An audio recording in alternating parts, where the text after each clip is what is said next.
قال اللہ تعالی فی القرآن المجید لقد کان لکم فی رسول اللہ اسوۃ حسنہ۔ دیکھیے اللہ کے رسول صلی اللہ علیہ وسلم کی پوری زندگی ہمارے لیے آئیڈیل ہے، نمونہ ہے، اسوہ ہے۔ اسوہ کسے کہتے ہیں؟ نمونے کو۔ نمونہ آئیڈیل، یعنی ہمیں ہر چیز میں یہ دیکھنا ہوگا کہ رسول اللہ صلی اللہ علیہ وسلم نے اس کام کو کیسے کیا ہے، اسے کیا کہتے ہیں؟ اسوہ۔ صرف عبادات میں اللہ کے رسول اسوہ نہیں ہے، یہ بھی یاد رکھو۔ ہمارے ذہن میں یہ ہوتا ہے کہ نماز کیسے پڑھنا، ہاں اللہ کے رسول کو دیکھیں گے، روزے میں اللہ کے رسول کو، حج میں اللہ کے رسول صلی اللہ علیہ وسلم، زکوٰۃ میں، لیکن صرف عبادات میں نہیں بلکہ معاملات میں بھی رسول اللہ صلی اللہ علیہ وسلم ہمارے لیے آئیڈیل ہے۔ اسی لیے رسول اللہ صلی اللہ علیہ وسلم کی ہمیں زندگی پتہ ہونا چاہیے۔ دیکھیے اللہ کے رسول صلی اللہ علیہ وسلم کی جو پیدائش ہوئی ہے وہ مکہ میں ہوئی۔ کہاں ہوئی؟ مکہ میں۔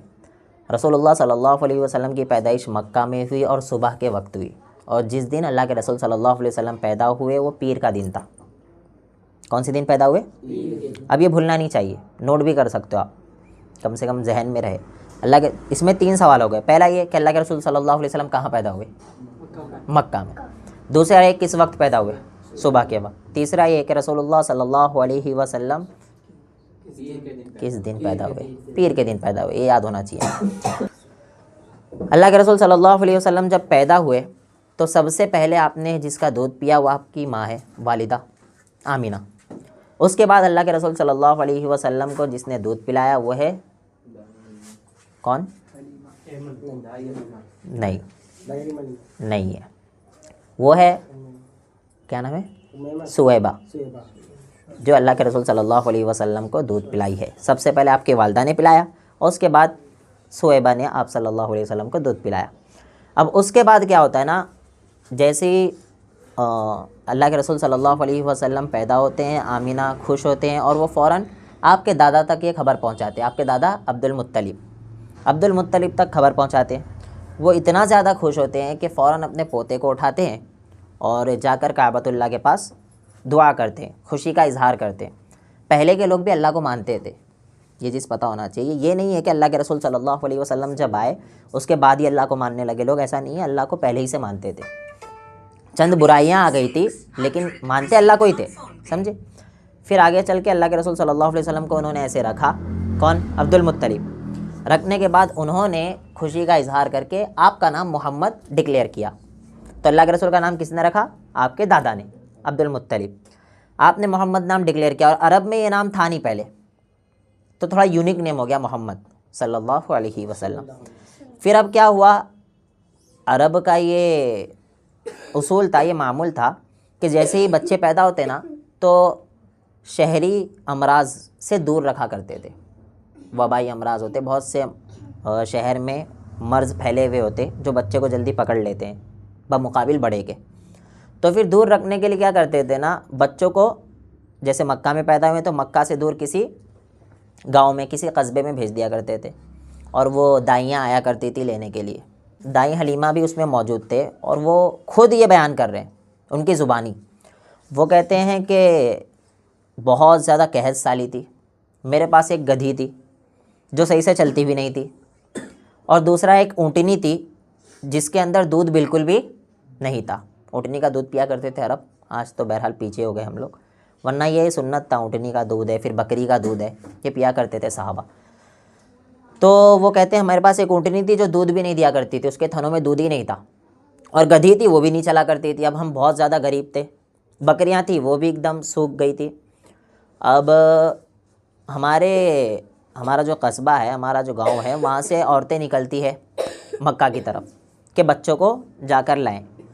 اب سارے ہی نکلتے ہیں جا کے لانے کے لیے، تو دائی حلیمہ اپنے شوہر سے کہتے ہیں کہ سب جا رہے ہیں، چلو ہم بھی چلے ہی جاتے، ہمیں بھی کوئی بچہ مل جائے گا، جاتے ہیں، ٹھیک ہے۔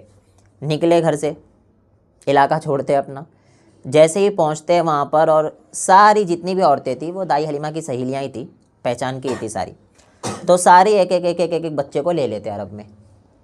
لیکن رسول اللہ صلی اللہ علیہ وسلم کو کوئی بھی نہیں لیتا ہے۔ اللہ کے رسول صلی اللہ علیہ وسلم کو سب کے پاس پیش کیا جاتا ہے، لیکن سب لینے سے انکار کر دیتے ہیں۔ ریزن یہ کہ اللہ کے رسول صلی اللہ علیہ وسلم یتیم تھے، یعنی باپ کا سایہ آپ کے اوپر نہیں تھا۔ تو یتیم اس بچوں کو کہتے ہیں جس کے سر پہ باپ کا سایہ نہ ہو. سمجھے بات؟ اگر ماں نہیں ہے تو وہ یتیم نہیں ہوگا، باپ نہیں ہے تب یتیم ہوگا. ماں ہے باپ نہیں ہے تب وہ بچہ یتیم ہے. باپ کا سایہ جب ہٹ جاتا ہے تو وہ یتیم کہلاتا ہے. تو وہ کہتے ہیں یہ یتیم بچہ ہے، اگر ہم اس کو لے بھی لیتے ہیں تو اس کے دادا یا اس کی ماں کیا ہی دیں گے ہمیں، کیونکہ وہ کسی نہ کسی وجہ سے ہی بچے کو لے رہے کہ اس کے بدلے ہمیں کچھ نہ کچھ پیسے ملیں گے، کچھ نہ کچھ چیز ملے گی، انکم.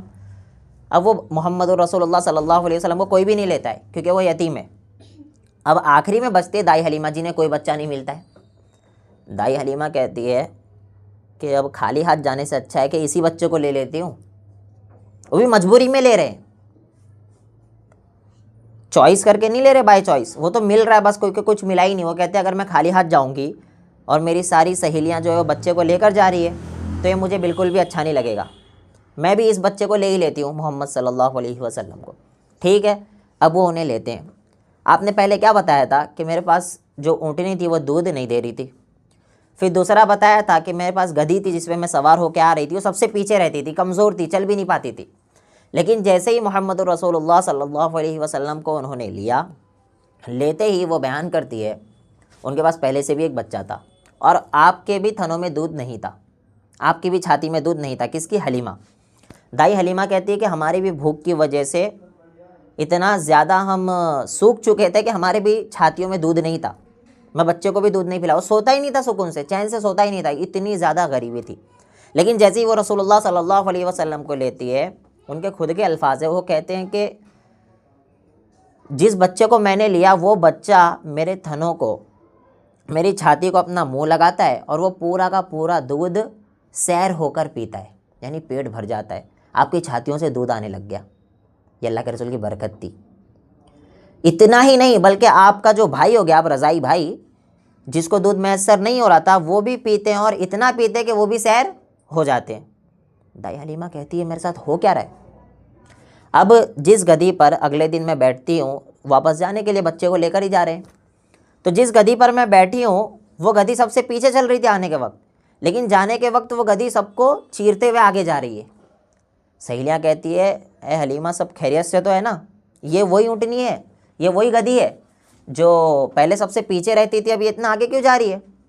دائی حلیمہ کہتی کہ قسم سے یہ وہی گدھی ہے، اس میں نے کوئی بھی چینجنگ نہیں کی، یہ وہی گدھی ہے، پتہ نہیں کیوں آگے بھاگ رہی ہے جو اتنی کمزور تھی. پھر کہتے ہیں ہماری اونٹنی کے اندر دودھ نہیں آ رہا تھا، اونٹنی بھی دودھ دینے لگ گئی. اللہ اکبر.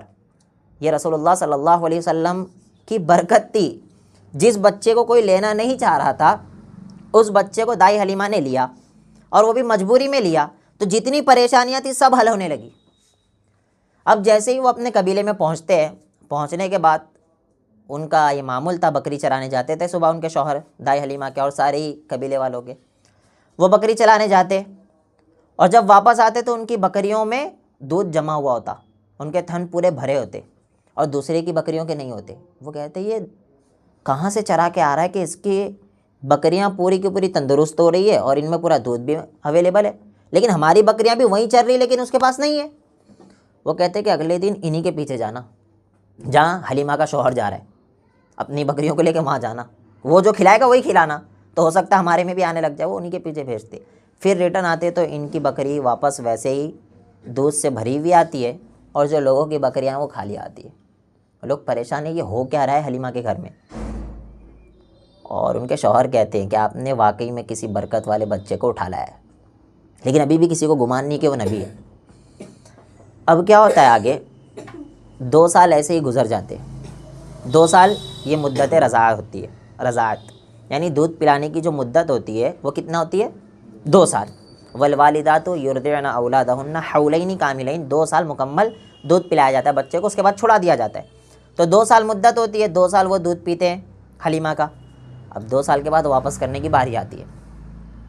وہ چلو واپس. وہ اتنا زیادہ انہیں لگا ہو گیا تھا محمد صلی اللہ علیہ وسلم سے، وہ کہتے کہ اس بچے کو میں نہیں چھوڑ سکتی. جس بچے کو کوئی لینا نہیں چاہ رہا تھا، وقت ایسا آیا کہ اب انہیں چھوڑنا کوئی نہیں چاہ رہا ہے. یہ اللہ رب العالمین کی مدد تھی محمد صلی اللہ علیہ وسلم کے ساتھ، چھوڑنا نہیں چاہ رہے. اب وہ جب آپ کی ماں آمینہ کے پاس پہنچتے، یعنی حلیمہ بچے کو لے کے، سارے بچے واپس کرنے ہوتے 2 سال کے بعد، دودھ پلا دیا، اب واپس کرنے ہوتے.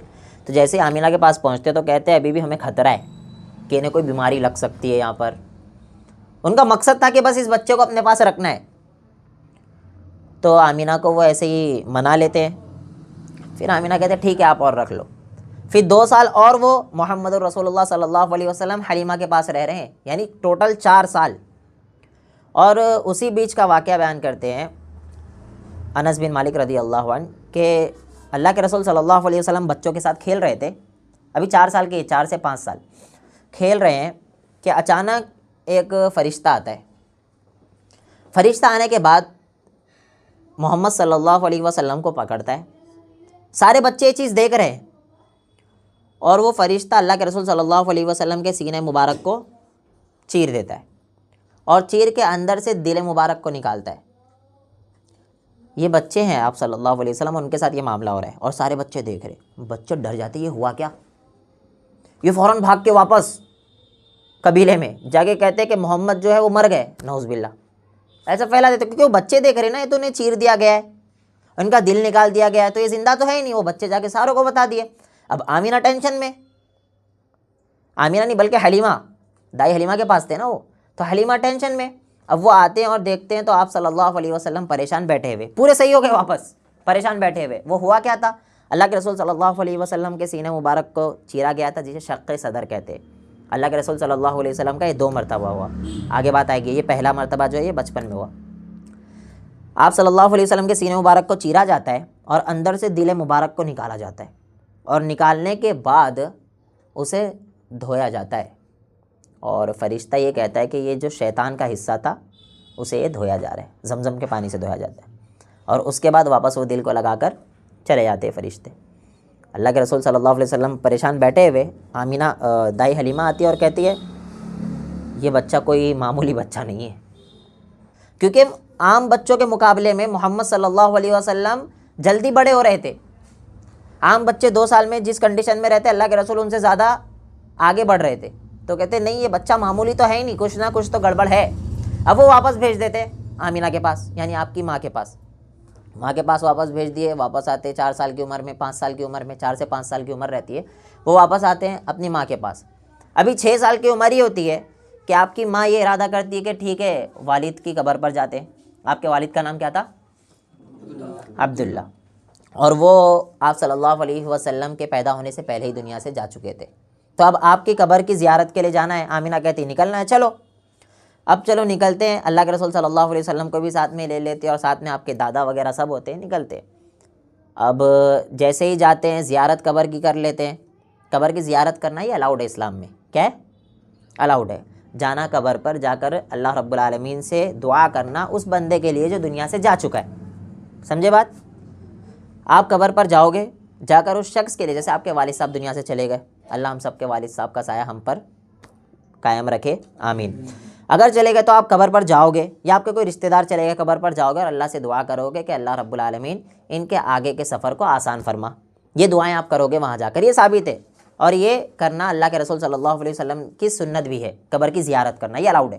اور لیکن آج جو زیارتیں ہو رہی ہے وہ نہیں ہے. آج جو ہے زیارت کے نام پر سارے الٹی سیدھی حرکتیں ہو رہی ہے. یہ سنت عمل نہیں ہے. قبر کی زیارت جو کرنا ہے وہ آخرت کی یاد تازہ کرنے کے لیے کرنا ہے. اور آپ جانتے ہیں آج جو قبروں کی زیارت ہو رہی ہے وہ آخرت کی یاد تازہ ہوتی ہے یا دنیا کی ہوتی ہے وہاں؟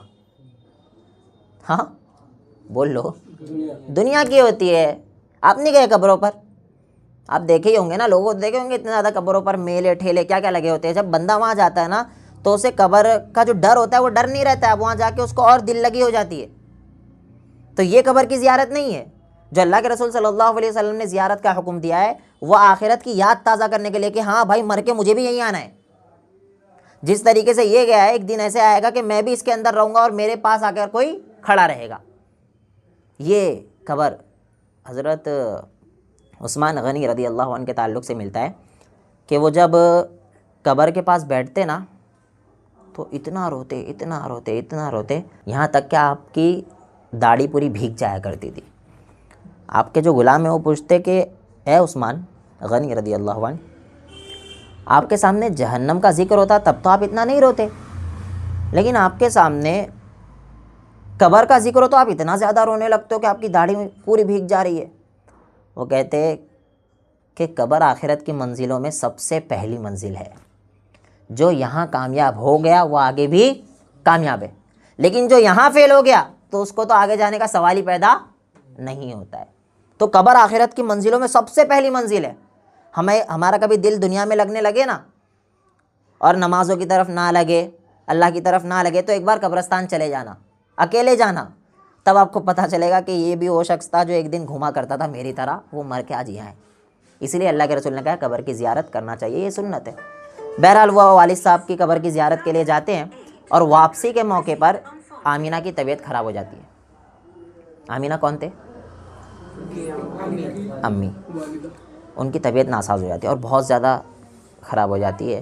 مقام ابوا پر پہنچنے کے بعد اسی مرض میں آپ کی وفات ہو جاتی ہے۔ آپ کی ماں بھی دنیا سے چلے گئے 6 سال کی عمر میں۔ آپ کیا ہی سوچو گے اللہ کے رسول صلی اللہ علیہ وسلم کو اللہ نے کیسے آزمایا ہے۔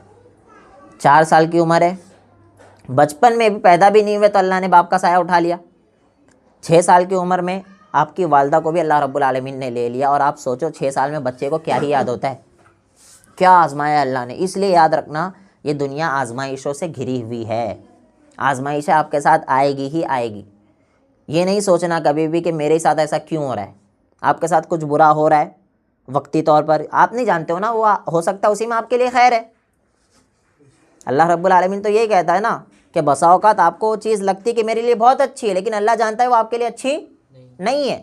تو ظاہری طور پر آپ کے ساتھ سب الٹا الٹا ہو رہا ہو نا، تو ٹینشن نہیں لینا ہے، بلکہ یہ سوچنا ہے اللہ نے خیر رکھا ہوگا کچھ نہ کچھ۔ آزمائش اللہ رب العالمین نے اپنے نیک بندوں کو سب سے زیادہ آزمائے۔ سب سے نیک پیغمبر ہی تھے نا۔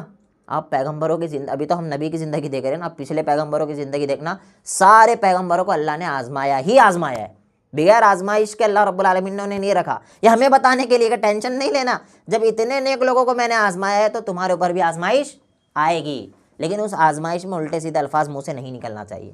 ہم زبان، دیکھو زبان کا بڑا اہم رول ہوتا ہے۔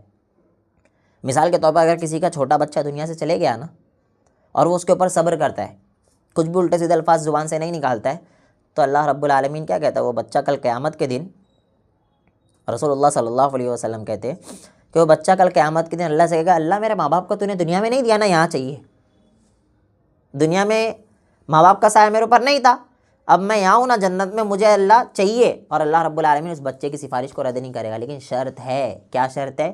صبر، جو ہوتا ہی نہیں ہے۔ اگر چھوٹا بچہ دنیا سے چلے گیا، آپ دیکھو گے کتنا مشہور ہے، اللہ، ہماری مائیں بہنیں کہتی ہیں اللہ مجھے اٹھا لیتا، اس کی عمر ہی کیا تھی۔ یہ بہت بڑا جملہ ہے، واللہ یہ چھوٹا جملہ نہیں ہے۔ آپ کو پتہ ہے کہ اس کی عمر کیا تھی؟ اس کی جتنی اللہ نے لکھا تھا چلا گیا۔ اور یہ جملہ کہنا کہ اللہ مجھے اٹھا لیتا، آپ کو نہیں پتہ کہ آپ ابھی کتنا اچھا ہو، مرنے کے بعد اور زیادہ تکلیف والی زندگی ہو جائے گی اگر اعمال صحیح نہیں رہے۔ یہ جملہ کہنا ہی نہیں چاہیے بالکل بھی۔ تو اگر کوئی صبر کرتا ہے، انا للہ و انا الیہ راجعون، کوئی اتنا کہہ کے صبر کرتا ہے نا، تو اللہ کہتا ہے اس کا بدلہ جنت ہے۔ لیکن صبر ہر کسی سے نہیں ہوتا ہے، سمجھے بات؟ تو بات کہاں چل رہی تھی؟ آپ صلی اللہ علیہ وسلم کے والدہ کو بھی اللہ رب العالمین نے اٹھا لیا، اب یتیم پوری طریقے سے۔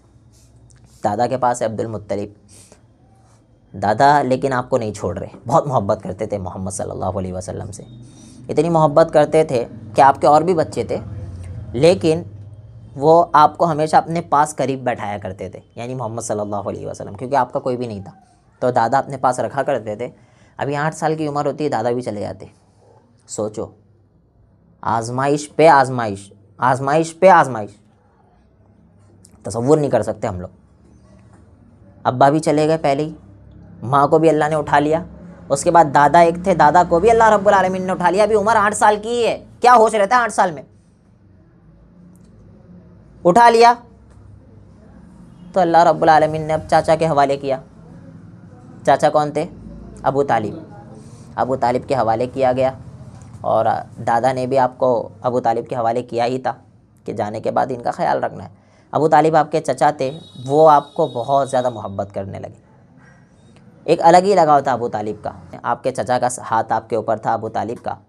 اب جیسے ہی آپ 25 سال کے ہوتے ہیں، آپ کیا کیا کرتے تھے نا، آپ کا پیشہ تھا بکری چرانا۔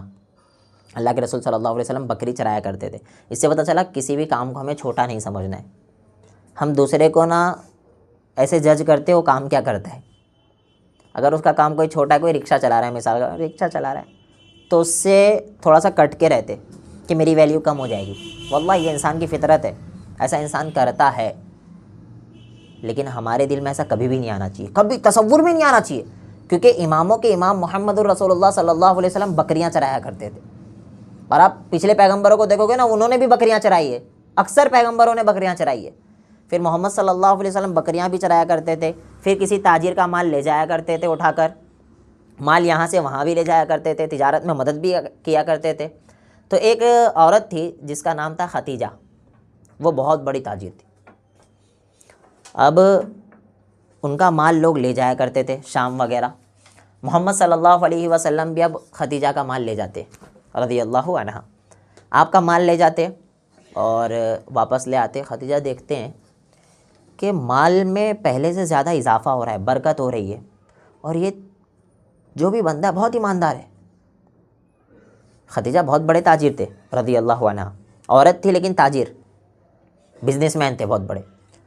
عرب کے بڑے بڑے لوگوں کا آپ کو نکاح کا پیغام آیا تھا. کس کو؟ ختیجہ کو. لیکن آپ نے ایکسیپٹ نہیں کیا تھا. بہت بڑے بڑے لوگوں نے بھیجا تھا کیونکہ بزنس مین تھے، لیکن آپ نے ایکسیپٹ نہیں کیا تھا. لیکن جیسے ہی ان کی نگاہ محمد صلی اللہ علیہ وسلم پر پڑتی ہے تو اللہ کے رسول کو دیکھ کے نہیں، اللہ کے رسول کے اخلاق دیکھے کہ آپ کی اتنی اچھی ایمانداری، اور جب مال لا رہے تو اس میں برکت ہو رہی ہے، تو اللہ کے رسول صلی اللہ علیہ وسلم کے تعلق سے حضرت ختیجہ کا ارادہ بنتا ہے کہ میں ان سے نکاح کر لوں. نکاح کا پیغام تو بھیج کے دیکھتی ہوں. تو اپنی سہیلی کو وہ کہتے ہیں کہ فلاں فلاں شخص ہے محمد، نکاح کا پیغام، یعنی اظہار کرتے ہیں وہ اپنی سہیلی سے. سہیلی محمد صلی اللہ علیہ وسلم تک بات پہنچا دیتے. اللہ کے رسول صلی اللہ علیہ وسلم کو پتہ چلتا ہے، اللہ کے رسول ایگری تھے. اب اللہ کے رسول صلی اللہ علیہ وسلم فوراً چچاؤں کو بتاتے، جا کر چچا کو اچھا ایک چیز بتاؤں، لڑکوں کے لیے ولی شرط نہیں ہے، لڑکیوں کے لیے ولی شرط ہوتا ہے. ولی اسے کہتے ہیں کہ ذمہ دار. لڑکی ہے، اس کا باپ ہے. تو اگر کوئی لڑکی کو شادی کرنا ہے اور اس کے والد صاحب ہے تو والد صاحب کی رضامندی ضروری ہے. سمجھے؟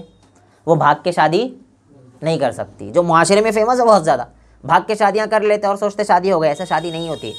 امی عائشہ رضی اللہ عنہا بیان کرتی ہے فنکاحھا باطل، فنکاحھا باطل، فنکاح ہوا باطل. وہ نکاح سرے سے ہوا ہی نہیں ہے، باطل ہے نکاح. تو بھاگ بھاگ کے شادیاں جو بھی ہوتی ہے شریعت کی نظر میں وہ شادی ہوتی ہی نہیں ہے، کیونکہ ولی کی رضامندی نہیں ہے.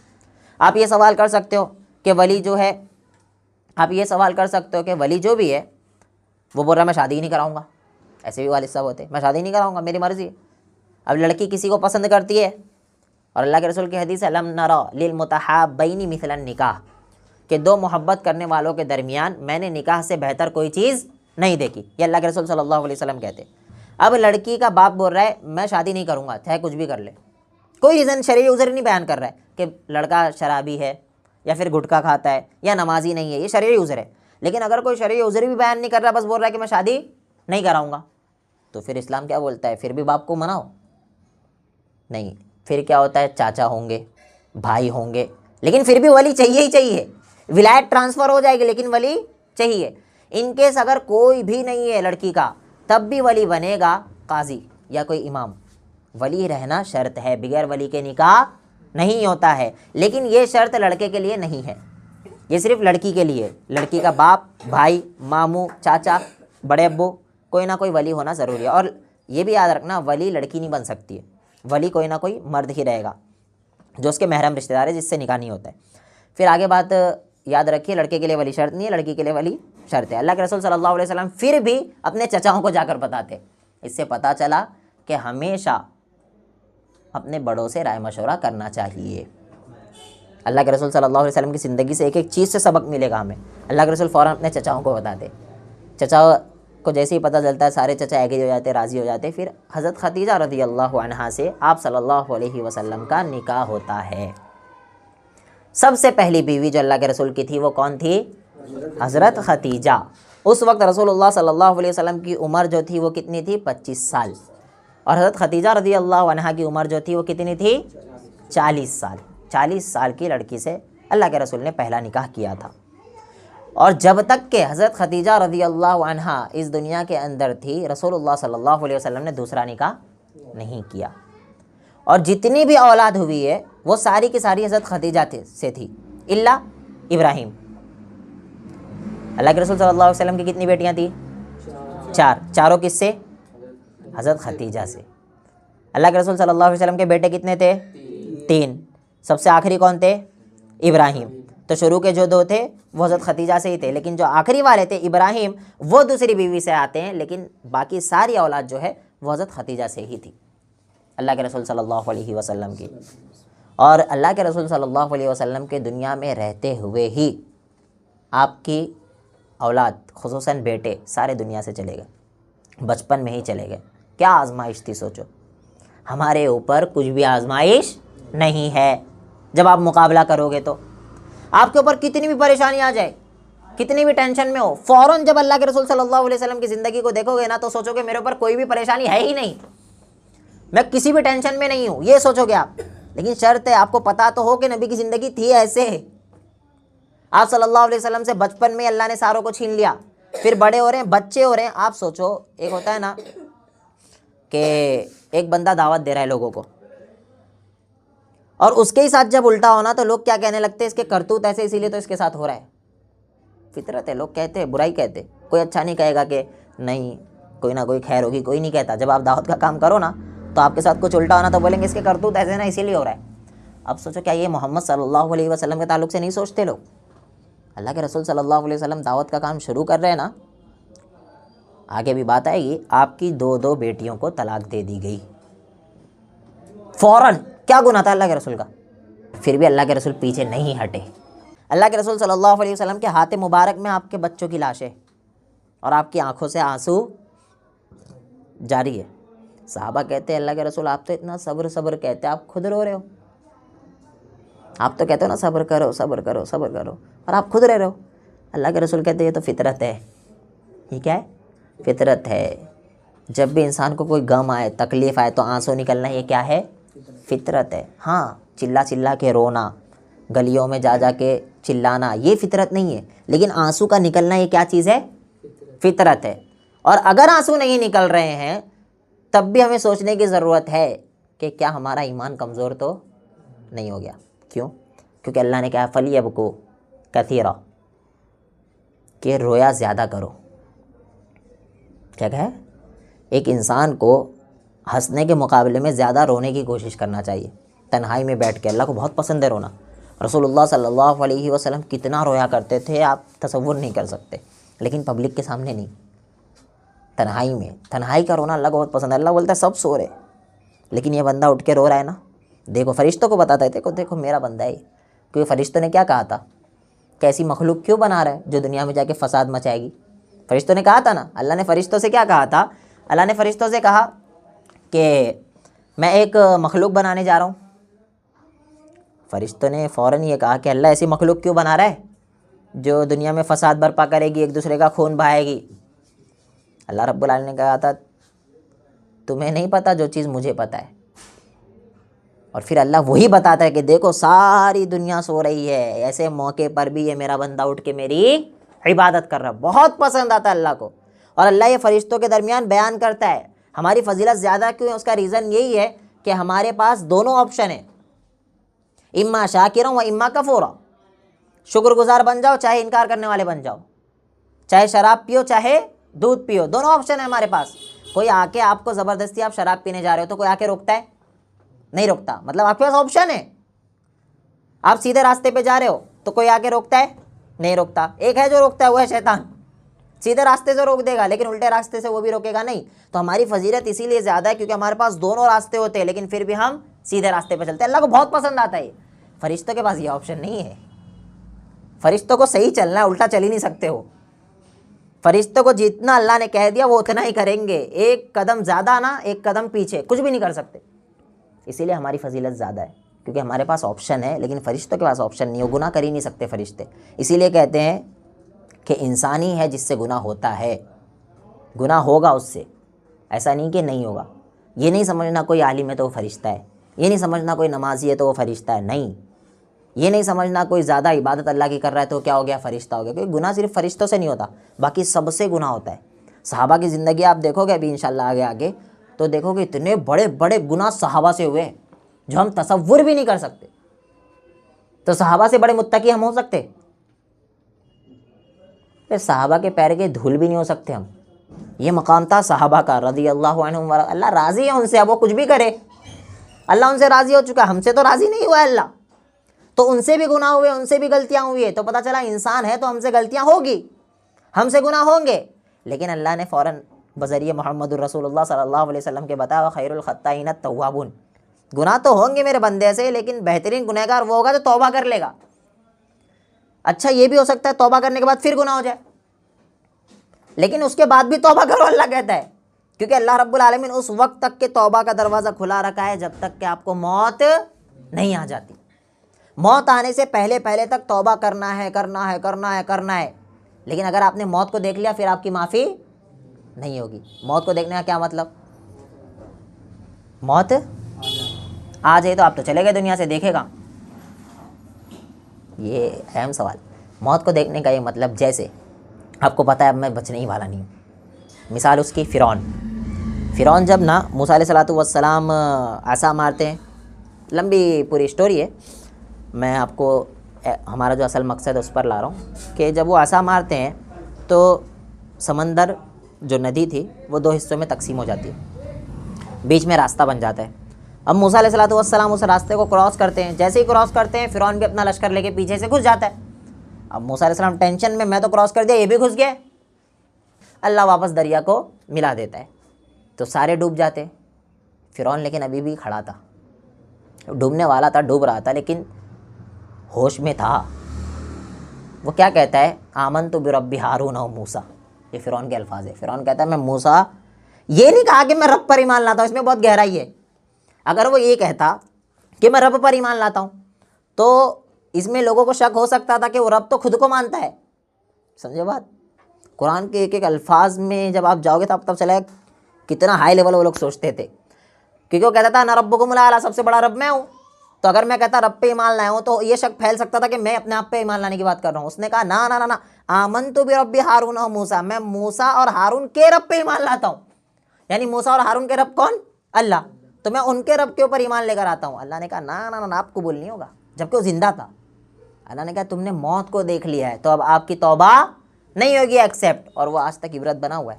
تو ہم جب تک کہ موت کو دیکھ نہ لیں، ہمیں پتہ چل جائے 100% مرنے والا ہوں، تب تک کہ آپ سے بات آپشن ہے، معافی مانگ لو، مانگو. تو گناہ ہونا یہ فطرت انسان کی، ہو جائیں گے، لیکن توبہ کر کے واپس ہمیں آنے کی ضرورت ہے. تو رسول اللہ صلی اللہ علیہ وسلم کا نکاح ہوتا ہے